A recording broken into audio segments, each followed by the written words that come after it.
Majina naitwa Isa Ali Juma, mkazi wa Shehia Ngochani, wilaya ya Mkoani, mkoa wa Kusini Pemba. Mimi kama mimi nina furaha kubwa sana ya Mheshimiwa Rais Dr. Hussein Ali Mwinyi kuja kutukabidhi hati za mashamba za mikarafuu.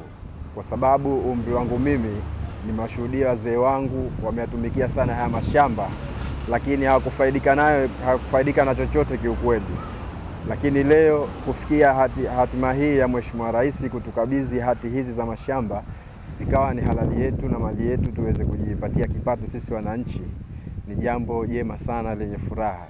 Mimi nawaambia wakulima wenzangu ambao tutakabidhiwa hizi hati na ambao bado hawajakabidhiwa hizi hati, tuyatunze mashamba ili yaweze kutusaidia katika maisha yetu. Kikweli namkaribisha sana Dr. Hussein Ali Mwinyi katika wilaya yetu ya Mkoani, mkoa wa Kusini Pemba, aje atukabidhi hizi hati na tunafuraha sana.